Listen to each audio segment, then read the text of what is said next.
Good morning class 7।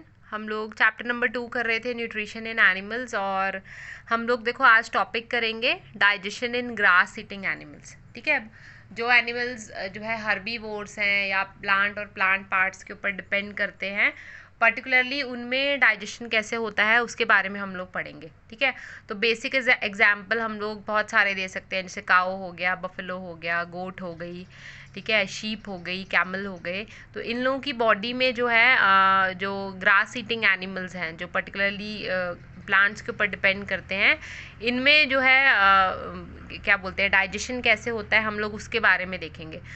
अच्छा, यहाँ पे अरुणाचल में तो काउज बहुत सारी हैं। ठीक है, तुम लोग ने सब देखा है, काऊ है, मिथुन है, बहुत सारे मतलब ग्रास ईटिंग एनिमल्स हैं। तो तुम लोगों ने कभी नोटिस किया होगा कि ये लोग जब बैठते हैं तो दे आर कंटिन्यूसली चूइंग। ठीक है, हमेशा ये लोग जो है अपना मुंह चलाते रहते हैं। जैसे हम लोग अगर हम लोग च्युइंगम खाएं तो हम लोग च्युइंगम को च्यू करते रहते हैं कंटिन्यूसली। तो ऐसे ही तुम लोग देखोगे कि कैटल्स वगैरह हैं, जो काऊ हैं, बफलोज हैं, जब वो मतलब रेस्टिंग मोड में होते हैं, बैठे होते हैं ऐसे ही, तो वो लोग क्या है, they are continuously moving their mouth. ठीक है, वो कंटिन्यूसली च्यू कर रहे होते हैं, च्यूइंग कर रहे होते हैं। ठीक है, ऐसा क्यों है?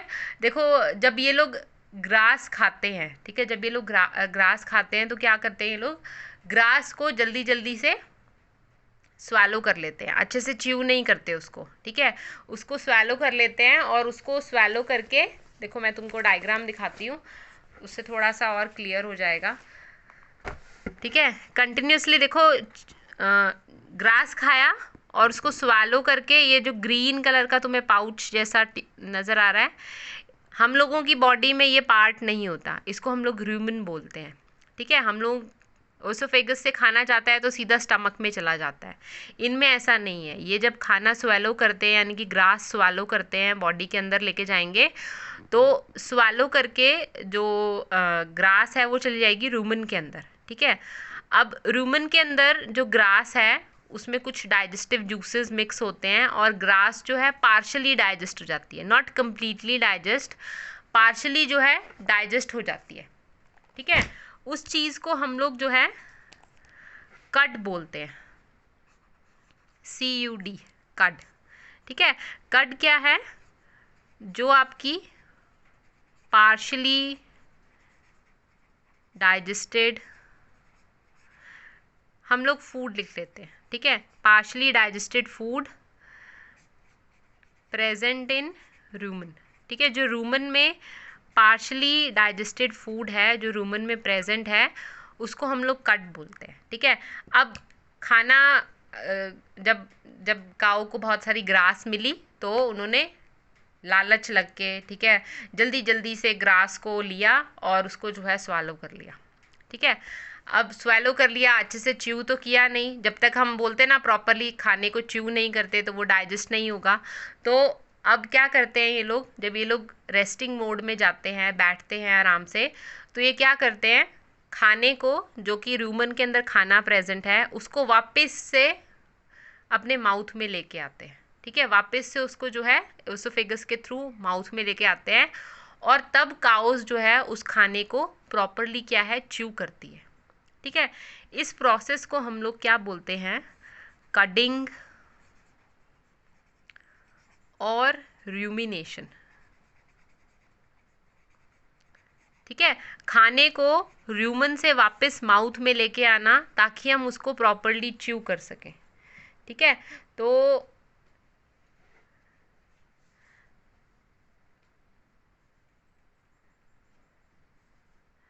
ठीक है, तो क्या है, कडिंग में, कडिंग और रूमिनेशन क्या है, सेम प्रोसेस है, जिसमें हम लोग क्या है, जो पार्शली डाइजेस्टेड फूड है, ठीक है, जो पार्शली डाइजेस्टेड ग्रास है, उसको हम वापस से रिटर्न अपने माउथ में लेके आते हैं ताकि हम उसको जो है प्रॉपरली क्या है, च्यू कर सकें। ठीक है, अब ये प्रोसेस हम लोगों की बॉडी में तो होता नहीं है।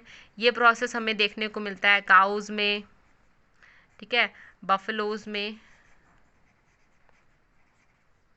ठीक है, इन सब में देखने को मिलता है। तो इन एनिमल्स को जिनमें रूमिनेशन का प्रोसेस होता है, इन्हें हम लोग बोलते हैं रूमिनेंट्स। ठीक है, the animals in which rumination process takes place, those animals are called ruminants. ठीक है, जिन एनिमल्स में हमें रूमिनेशन का प्रोसेस देखने को मिलता है उनको हम लोग रूमिनेंट्स बोलते हैं। और रूमिनेशन का प्रोसेस क्या है? पार्शली डाइजेस्टेड कड को वापस से माउथ में लेके आना ताकि हम उसको प्रॉपरली क्या है, च्यू कर सकें। ठीक है, तो this is rumination. And ruminants क्या है? दोज एनिमल्स जिनमें रूमिनेशन का प्रोसेस हमें क्या है, देखने को मिलता है। ठीक है, आई होप इतना क्लियर हो गया होगा। नहीं क्लियर है तो प्लीज़ तुम लोग वीडियो देखने के बाद जो है डाउट कुछ है तो पूछ सकते हो। ठीक है, हम लोग आगे करेंगे। देखो थोड़ा सा,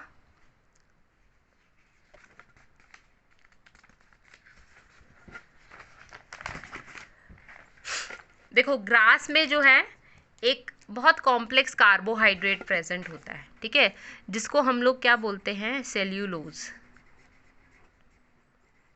ठीक है, सेल्यूलोज एक बहुत कॉम्प्लेक्स बड़ा सा स्ट्रक्चर है। ठीक है, इट्स अ कॉम्प्लेक्स कार्बोहाइड्रेट।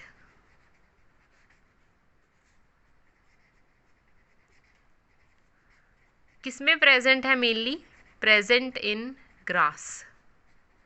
ठीक है, प्लांट्स में, ग्रासेस में सेल्यूलोज जो है प्रेजेंट होता है। अच्छा, हम लोग जो है सेल्यूलोज को डाइजेस्ट नहीं कर सकते, लेकिन जो रूमिनेंट्स हैं, जो हार्बीवोर्स हैं, वो ग्रास को जो है डाइजेस्ट कर सकते हैं। ठीक है, क्यों डाइजेस्ट कर सकते हैं? क्योंकि देखो इनके पास एक, इनकी बॉडी में एक स्पेशल बैक्टीरिया होता है।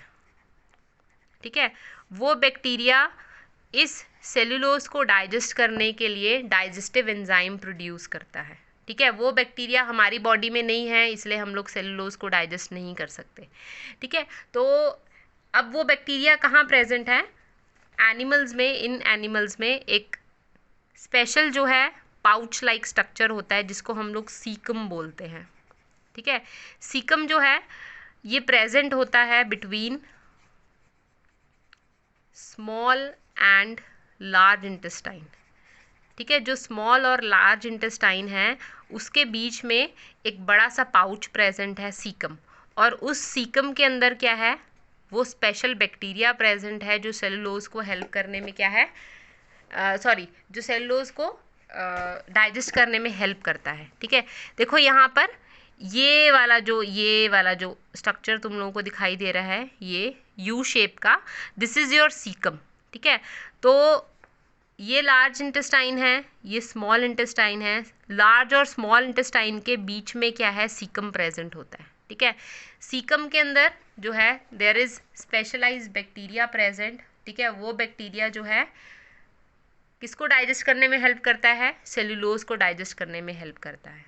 ठीक है, हम लोगों की बॉडी में बड़ा सा सीकम क्यों नहीं है? क्योंकि हम लोगों की बॉडी में वो स्पेशल बैक्टीरिया ही नहीं है जो कि सेल्यूलोज को डाइजेस्ट कर सके।